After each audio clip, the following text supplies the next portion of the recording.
In this video, we present our research findings regarding the activation of phonological representations in heritage speakers of Hñäñho and in Spanish monolinguals while learning words in Hñäñho. Hñäñho is an endangered Mexican language usually spoken in the central part of Mexico. As a result of migration, many Hñäñho native speakers acquired Spanish as their second language, and after this migration, their second or third generations were born in the cities. These new generations might or might not acquire their parents' or grandparents' mother tongue, so they can become heritage speakers. So for this research, we consider heritage speakers to those individuals who were exposed to a previous generation's language but do not speak the language.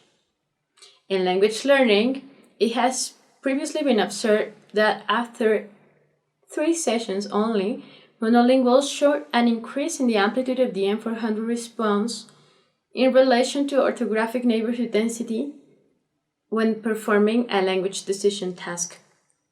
Moreover, other previous research has shown that the effect of orthographic neighborhood density interacts with the effect of phonological neighborhood density. The phonological neighborhood density modulating the M400 response during visual word recognition tasks in the learner's first language. So these would be cross-language activations.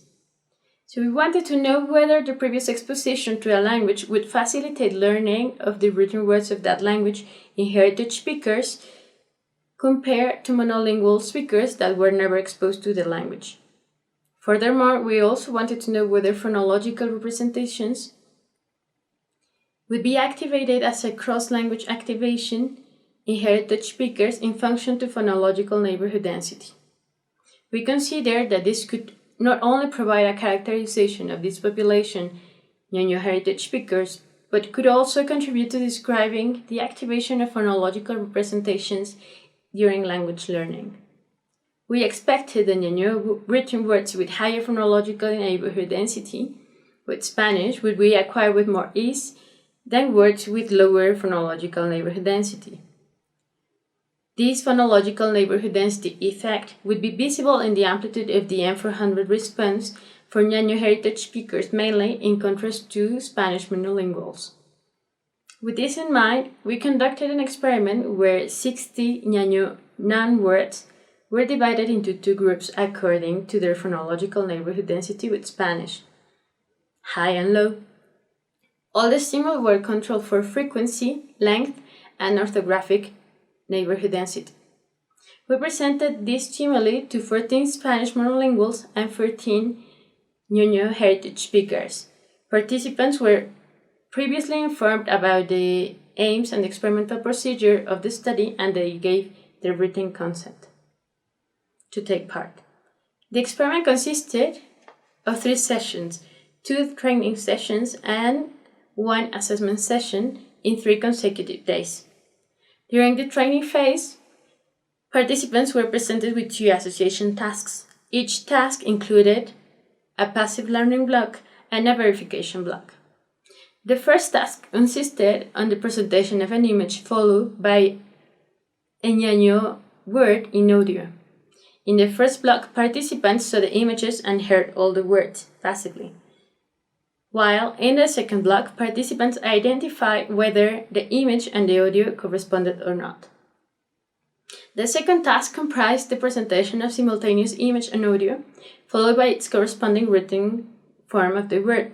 As in the previous task, in the first block, participants were passively exposed to the stimuli, and in the second block, they had to identify the correspondence of the written word with the image and audio. The third task, only performed in the third session, involved the presentation of an image followed by a written word. Participants had to respond whether the written word corresponded to the image while their electrical brain activity was recorded. The ERP results showed a significant interaction between group and phonological neighborhood density. Heritage speakers showed a phonological neighborhood density effect that was stronger in contrast to the effect observed in Spanish monolinguals. This effect consisted of an increasing on the M400 amplitude in response to Hñäñho words, with a large number of phonological neighbors with Spanish. Behavioral results of the training phase show that all participants improved their score from the first to the second session, showing a progression in learning, and also they were faster and more accurate in the image-audio written form association task compared to the image-audio association task. Behavioral results on the third session revealed an advantage of heritage speakers over Spanish monolinguals in correctly identifying the correspondence of image written form associations. In line with previous ERP studies that showed cross-language activation at the phonological level of representation, the present findings suggest parallel activation of both Hñäñho and Spanish phonological representations as heritage speakers read silently in their non-spoken language.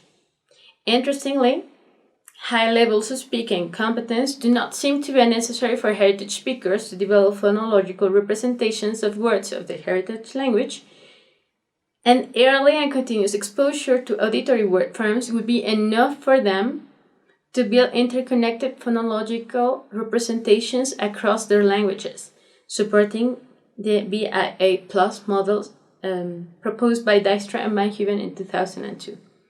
Finally, the present findings add to previous bilingual studies showing a phonological mediation in written word recognition. Thank you.